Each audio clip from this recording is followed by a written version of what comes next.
Good morning, students. Welcome back in history EVS 2 period. Okay, today we are going to learn lesson number 7 from shelters to village settlements. Okay, you welcome all once again in your new session. In this lesson, we have to learn about shelters, seasonal camps, and village settlements. Okay, let us see each point one by one. Shelter. Shelter यानी क्या? Shelter यानी आश्रय. In the fifth lesson, we saw that the Neanderthals lived mainly in caves. Neanderthal जो थे वो किसमें रहते थे? Caves यानी गुफा में रहते थे. At that time, the climate in Europe was extremely cold. Europe का जो क्लाइमेट था, जो वेदर था, वो कैसे था? It was cold. The Neanderthals could protect themselves from the freezing temperatures because they wore leather clothing and made use of fire. जो नेंदरथल जो थे वो अपना प्रोटेक्शन यानी संरक्षण किस तरह से करते थे? Protect themselves from the freezing temperatures because they were, क्योंकि वो क्या करते थे? बर्फीली ठंडी थी लेकिन फिर भी वो अपना संरक्षण करते थे. कैसे करते थे? They were leather clothing, leather के कपड़े पहनते थे, and made use of fire, और फायर का यूज करते थे. ठीक है, perhaps that was not enough, लेकिन उतना सफिशिएंट नहीं था. That is why they use animal hides. Animal hides means जानवरों की खाल. Okay, to erect means to institute tents inside the caves for warmth means heat. यानी इसीलिए वो क्या यूज करते थे? जानवरों की खाल यूज करते थे. इसके लिए to erect tents inside means to institute tent inside the caves for warmth, यानी अपनी अपना जो टेंट था उनका, वो उसका अंदर से क्या रख सकते थे? गर्म रख सकते थे. ठीक है, whenever necessary they also built huts in the open. अब जब उनको जरूरत महसूस होती थी वो हट भी बांधते थे. They built huts. Now 7.2 seasonal camps. See the picture, a warm 2-room tent erected by Neanderthal man inside a caves. See, caves के अंदर Neanderthal man ने क्या बनाया है? 2-room tent बनाया है ना? This is the picture of their tent. In the Middle Stone Age में groups of Homo sapiens had established camps all over the world. Homo sapiens के ग्रुप ने क्या establish means set up camp all over the world. पूरे world में उन्होंने अपने camps setup किए, establish किए, प्रस्थापित किए. At that time the climate was getting warmer. तो उस समय जो वेदर था, जो क्लाइमेट था, वो कैसे हो रहा था? धीरे धीरे दार होते जा रहा था.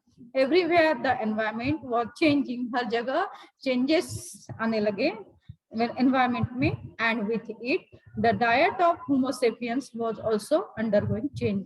और इसी का नतीजा क्या हुआ कि होमो सेपियंस का जो डाइट था, डाइट यानी खाना, उसमें भी चेंजेस होते गए. Changes occur in the diet of Homo sapiens due to changes in the weather. By the time of the Middle Stone Age, big animals like mammoths were on the way to extinction due to the changing environment, and also because they were hunted on a very large scale. See the picture of mammoth. Picture is given in the next page, and see the note. The mammoth was an ancestor. Ancestor यानी पूर्वज of the elephant. ये elephant जो है, उनके पूर्वज कौन थे? ये मैमोथ थे. However, he was much bigger in size compared to the elephant. Elephant की कंपैरिजन में इनका जो साइज था वो बहुत ही लार्ज था, बहुत ही बड़ा था. ठीक है. Now by the time of the Middle Stone Age में big animals like mammoths, जो बड़े एनिमल थे किसके जैसे? मैमोथ जैसे, were on the way to extinction. Extinction means vanish or disappear or dying out, you may say. तो ये जो थे मैमोथ, ये नामशेष होने के कगार पे थे. क्यों? Due to the changing environmental changes, and also because they were hunted on a very large scale. और उनकी शिकार की जाती थी. hunting यानी शिकार करना. ठीक है.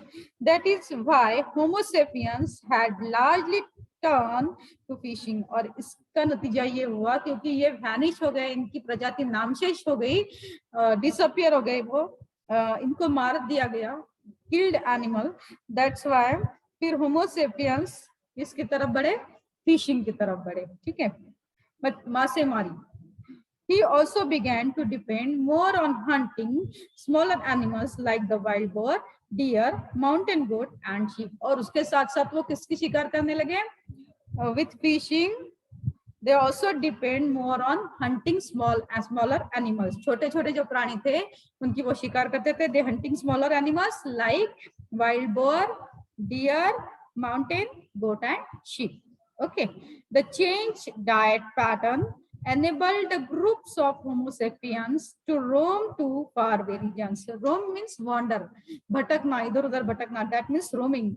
The change diet pattern, अभी उनका diet pattern भी change हो गया. Due to changing in diet pattern, enabled the group of Homo sapiens to roam to faraway regions. वो क्या हो गए? Fit हो गए. किसके लिए fit हो गए? Enabled means fit और सक्षम. किसके लिए हो गए वो? To roam to faraway regions, यानी दूसरे दूसरे प्रदेश में अभी वो जाने लगे. They wander in another region. They moved their camps to different places according to seasonal change. जैसे जैसे सीजन में चेंजेस होते गए वैसे वैसे इनका जो कैंप था वो भी बढ़ता गया, चलता गया. There they harvested seasonal wild grains. उन्होंने क्या किया वहाँ पे? Seasonal wild grains का प्रोडक्शन किया and gathered seasonal fruits and roots. और उस सीजन में जो भी फ्रूट्स और रूट्स उनको अवेलेबल हुए वो उन्होंने कलेक्ट करना स्टार्ट कर दिया. Gathered means collected. They would find out the best season for fishing and use the knowledge to their advantage. और उन्होंने क्या किया? They would find out the best seasons for fishing. और उन्होंने ढूंढ के निकाला कि फिशिंग के लिए सबसे अच्छा बेहतरीन सीजन कौन सा है and use the knowledge to their advantage. ठीक है. By observation they discovered the best hunting grounds. और उन्होंने अपने ऑब्जर्वेशन से भी फाइंड आउट किए. क्या फाइंड आउट किए? They find out the best hunting grounds. ये कहाँ पर जाकर उनको अच्छी शिकार मिल सकती है, कहाँ पर वो अच्छे शिकार कर सकते हैं. Means where they killed the animals. For these reasons they stayed in one place for longer periods. और इसका नतीजा क्या हुआ कि वो एक जगह अभी रुकने लगे. ठीक है. See the picture given on page number 31, a reconstruction of a seasonal camp, Middle Stone Age.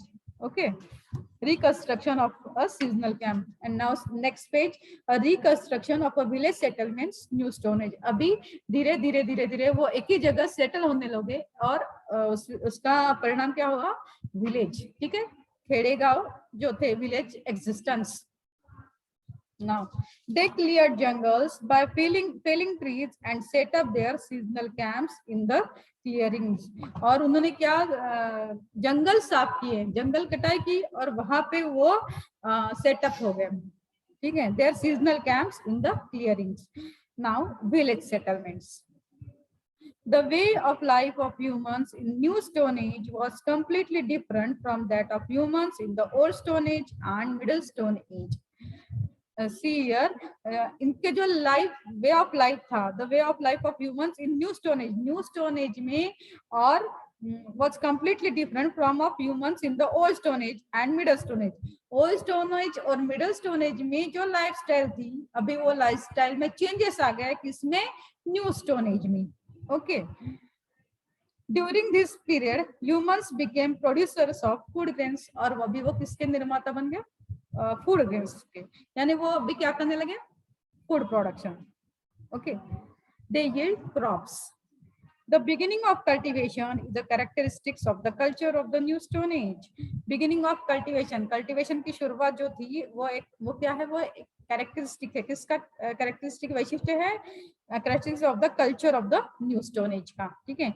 In the hunting and gathering way of life it is necessary to keep moving all the time. In the hunting यानी शिकार करना और and gathering way of life it is और अच्छी जीवन शैली जीने के लिए उनको एक जगह से दूसरी जगह जाना बहुत ही जरूरी था. However, agriculture makes it possible to store food and use it over a longer period. लेकिन जैसे उन्होंने एग्रीकल्चर यानी फार्मिंग का काम शुरू किया उनको क्या आ गया? ठहराव आ गया.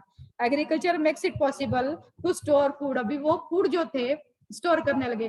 पहले फूड के लिए ही वो वॉन्डरिंग थे, नोमैडिक ट्राइब थे उनकी, मतलब एक जगह से दूसरी जगह वो हमेशा घूमते रहते थे। लेकिन अभी उन्होंने क्या स्टार्ट किया, एग्रीकल्चर, इसकी वजह से वो एक जगह रुकने लगे। Hence, there is no need to keep moving constantly. Moreover, the nature of agricultural work made it necessary to stay in one place. इसलिए वो एक जगह रुकने लगे एग्रीकल्चर की वजह से।